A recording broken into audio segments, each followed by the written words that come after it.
This channel does not promote any violent, harmful, or illegal activities. All content provided by this channel is meant for an educational purpose only. হ্যাঁ, ওরা বাংলাদেশে। বাংলাদেশেই থাকে? ওরা এসেছে 2024-এ 16 জানুয়ারিতে আমার স্বামী মারা গেছে, আর ওরা এসেছে 8 জুনে। বাংলাদেশের বাসিন্দার ভোট রয়েছে ভারতে। বিডিওর কাছে ভোট কাটার আবেদন বিজেপি নেতার। শ্বশুর শাশুড়ি বাংলাদেশের বাসিন্দা, স্বীকার করলেন বৌমা। উত্তর 24 পরগনার বাগদা ব্লকের সিন্দ্রানী গ্রাম পঞ্চায়েতের নলদুগারি নিচুপাড়া পাটের ভোটার তালিকায় নাম রয়েছে সোহরাব তরফদার এবং তার স্ত্রী রূপা তরফদারের। কিন্তু সাম্প্রতিক বাগদার বিজেপি নেতা অমৃতলাল বিশ্বাস বাগদা বিডিওর কাছে 7 নম্বর ফর্ম জমা দিয়ে এই দুই ভোটারের বিরুদ্ধে অভিযোগ করেন। দেখুন, 7 নম্বরে আমরা দুটো অভিযোগ করেছি। সোহরাব তরফদার আর হচ্ছে রহিমা বেগম, যে ওপার বাংলার ভোটার, ও বাংলাদেশের ভোটার, বাংলাদেশের নাগরিক, এখানে এসে পাসপোর্টে বাগদার বিধানসভার অন্তর্গত সিন্দ্রানী পঞ্চায়েতের নলডুগরি বুথে আজকে তারা ভোটার হয়েছে। এখানে নাম দিয়েছে সোহরাব তরফদার, তার নাম ঠিক আছে, আর স্ত্রীর নাম পরিবর্তন করে রূপা তরফদার দেওয়া হয়েছে। আমরা গত 9 তারিখে আমরা এটা বিডিওর কাছে, যে ইলেকশন অফিসার আছে তাকে আমরা অভিযোগ করেছি অবৈধ ভোটার। এটা নিয়ে বাগদাতে কম করে আমার কাছে যা খবর আছে 4 থেকে 5 হাজার ওপার বাংলার বাংলাদেশি অনুপ্রবেশকারী যারা এখানে এসে ভোট করেছে। এটা তৃণমূলের কালচার। তো তৃণমূলের ভোট মানে ওপার বাংলার অনুপ্রবেশকারী, রোহিঙ্গা আর পাকিস্তানি, এই তিনটে নিয়ে, আর দুধেল গাই, এইটা নিয়ে বসে আছে। তৃণমূলরা বেছে বেছে হিন্দুদের ভোটগুলো কাটছে, ওপার বাংলার অনুপ্রবেশকারী মুসলিমদের একটা ভোট কাটছে না। আমরা সবে দুটো পেয়েছি। আমরা অল্প দিনের মধ্যে আরও কয়েকশো আর সমস্ত কার্যকর্তা মিলে আমরা জমা দেবো। আমরা ইমিডিয়েটলি চাই ওপার বাংলার নাগরিকের ভোট এপার বাংলায় কেন থাকবে, ইমিডিয়েটলি এটাকে বাতিল করে নতুন করে ভোটার লিস্ট করতে হবে।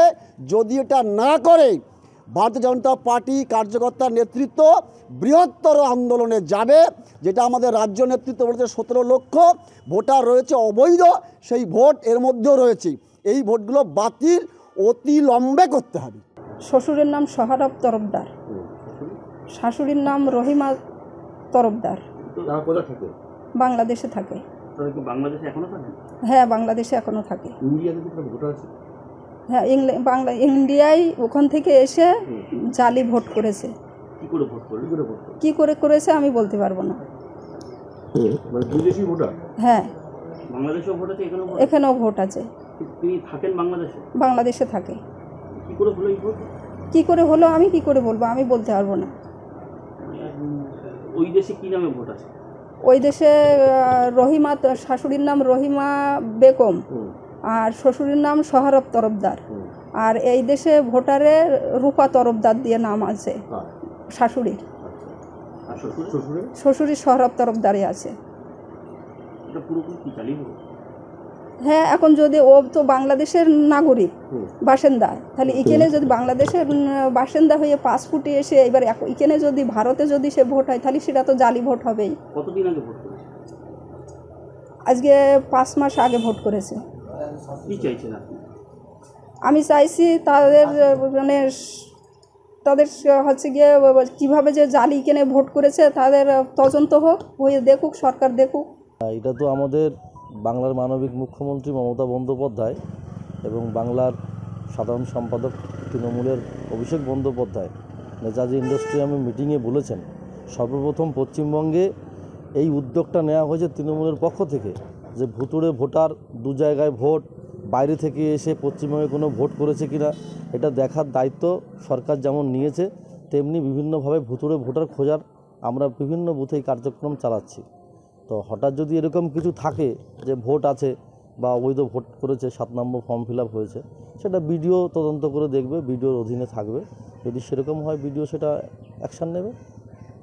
আর হঠাৎ করে যারা ভোট করেছে তারা এটা বিজেপির কাছে কি করে গেল, বিজেপি যে এই কাজটা করছে এটাও ভালো লাগছে, যে এই কাজটা তো তাদের করা না।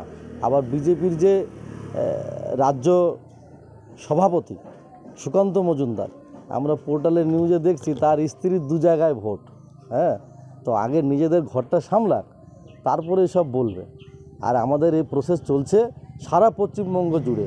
এরকম অবৈধ ভোটার থাকবে না, বা ভুতুড়ে ভোটার বিহার থেকে এসে ভোট করবে, বাইরে থেকে এসে ভোট করবে, হ্যাঁ, উড়িষ্যা থেকে এসে ভোট করবে, এগুলো থাকবে না। এগুলো তদন্ত চলবে। পশ্চিমবঙ্গের মানুষ, পশ্চিমবঙ্গের যারা বাসিন্দা, আগামী 26-এ তারাই নির্বাচন করবে এবং মুখ্যমন্ত্রী মমতা বন্দ্যোপাধ্যায় বসবে। ও বিজেপির কোনো প্ররোচনায় কোনো কিছুতে কাজ হবে না। ওরা মাইলেজ পাচ্ছে না বাগদায়, তাই নেতারা একটু দৌড়াদৌড়ি করছে।